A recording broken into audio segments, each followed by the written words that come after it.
Now, you don't want to see the matchup. There was only one reason I wanted to see it. And I told you, and I first guessed this going into the series. It was all to me about a guy whose overall impact is overrated, Damian Lillard. I keep waiting to see it, and I don't see it.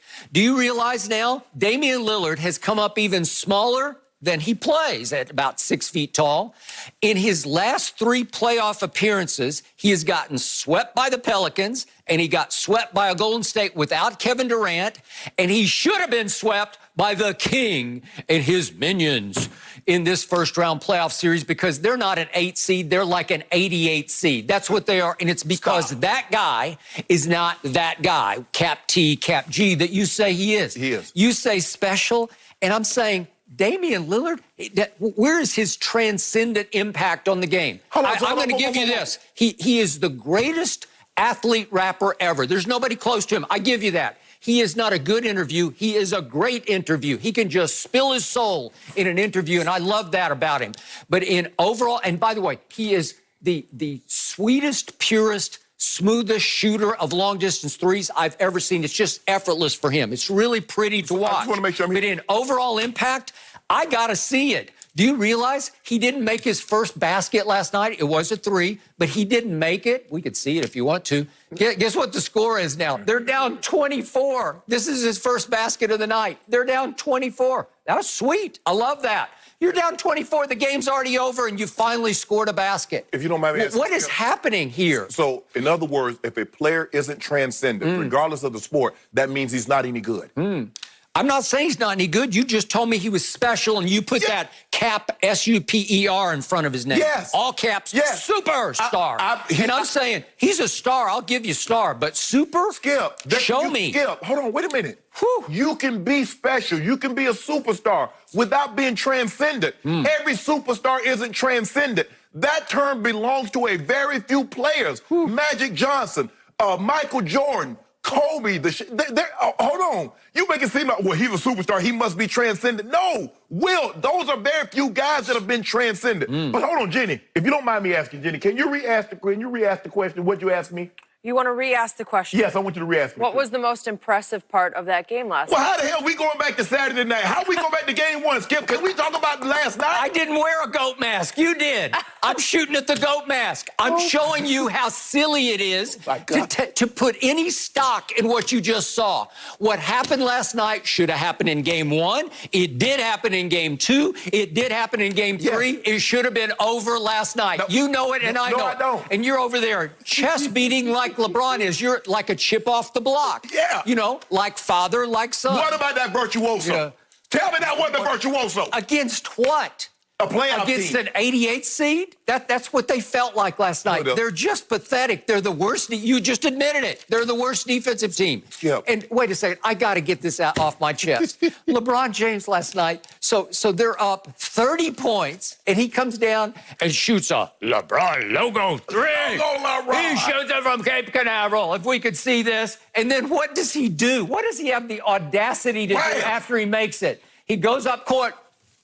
Yes. That's me. Yes. I did that. We're up 33 on the 88 seed. What are you doing? Whoa. It's just Hold crazy. on, Skip, let me ask you a question. So what was he doing to help them get up 30? I just want to know, what was he doing? Did you see what he did in the first half? Did you see the first it quarter? was special. Okay. It was spectacular. Okay, acknowledge it. Let's see, last night was Monday night. It was Saturday night. I had to watch him make his last 3. Remember this? He makes his last 3, and he goes up court. This is the logo 3. Could we see the one from Saturday night? I just got to see it one more time. Okay, here he goes. LeBron, and he makes his last 3, and that puts the score. They're now at 14 points, and he goes down the court like he just won the NBA championship, mean-mugging the Trailblazers. Hold on. He's giving them one of these. Hold on, Skip. But can I ask you a question? I got you. Skip. I got you, 88 seed. The first game, you said he didn't close the deal. In the third game, the third game, he closed the deal. Now you got a problem with what he did. They all closed the deal. No. Anthony closed the deal. Okay. I call him all done in a lot of fourth quarters, but he came to play. I'm talking about LeBron on Saturday night. Yeah, he was great. So he was dealing. Yeah. So now you got a problem because he closed the deal with what he was doing in the process of closing the deal. So, I have no respect for the Portland Trailblazers, and I tried to. I told you going into this, Damian Lillard, since he has entered the league, I told you that he has the worst playoff winning percentage of any player in all of basketball. He has the second worst plus minus since he entered the league in the postseason. And I told you against Golden State last year, he had 4 straight fourth quarters. The games were teetering. They were winnable going after 3 quarters, all 4 fourth quarters with no Kevin Durant. So it's just 2 guards versus 2 guards, basically. Right. And talk about coming up small. He shot 29% from 3 in those fourth quarters and 31% from the field. And he hasn't been much better in the fourth quarter, the 3 fourth quarters that he's played against the Lakers. So, and I'm saying, just show me. Just do it one time. So can I ask you a question? In Michael Jordan's first 5 years in the league, what was his win percentage? What does it matter? Because of what you're trying to do, you're doing it. What was his winning percentage in his last 10 years in the league? I mean, it's just absurd. Are you putting Damian Lillard and Michael Jordan? Wait a second, Skip. So let's see what Dame Lillard's win percentage is his last 10 years. I'm saying Michael Jordan because he got swept twice, he won 1 game, and he won 2 right. So I just want to know, so what was his win percentage? Because what you do is that if you don't win the title, you want people to believe that if you don't win a title, you're a bum. And that's not true. Okay, I just told you. What's Damian been in the league now? Are we up to almost 10 years? Are we? I don't think he's been around. He came in with AD, so what, 2012? No, he's before that. No, he came in with AD because remember he was Rookie of the Year because AD got hurt. I guess so. Yeah.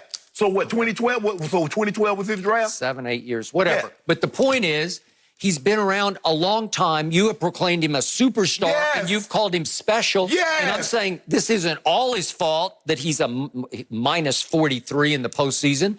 But if he's transcendent, if he's a superstar, he's in that special top echelon, Yes. you got to be better than this. I just keep waiting for one game where he just takes it over and closes it, and it doesn't happen. So they're dangerously dependent upon their 2 guards who just sort of come and go because if you're going to shoot threes, they're going to come and they're going to go. The Lakers' threes, they came and they went, and then they came back. And you better be careful because last night you might have used up some you might need against Houston if, in fact, Houston's going to prevail. We'll worry about Houston when we get there. But see, Skip, here's the thing, what I don't understand with you. See, because what you're doing here, you're trying to undermine Dame. If he wins... I'm not trying to undermine it. I'm just saying, show me. Let me finish. If he wins, you're going to say, well, AD and LeBron is not what they say. What he loses to AD and LeBron, which is the superior team, and you use that against him. I called it. I called it going in. I told you and Chris Broussard, you're both completely off base. This is a mismatch. Okay, but here's the thing. If it's a mismatch, how are you using that against him if it's a mismatch? Because I've never seen it from him before, so I called it first. Well, I just said, no, he's not going to rise and shine. He's not going to cause you any problem. He's going to be 0 threat to you, and in the end, he was 0 threat to you. Skip, but my thing is, if it's a mismatch, like you said, like 85, 86, Bulls, Celtics was a mismatch. It wasn't a mismatch. My God, it went to overtime in game 1. Michael Jordan made 2 free throws. He made 2 free throws to get him to overtime. What about the miss? They called him, what was it, God in sneakers? Hold on, wait a minute. He missed a shot like Kawhi that would have won the game in the first overtime, right? All right. He's playing one of the all-time greatest teams ever. Okay. Well, so all I'm saying. Are you saying that Michael Jordan, that we're overrating him? No. Is that what you're trying to say? How can we put Damian Lillard? I'm ashamed we're putting Damian Lillard in the same conversation with Michael Jordan. Because what I want people to understand, if you're one guy and you're trying to go up against a team.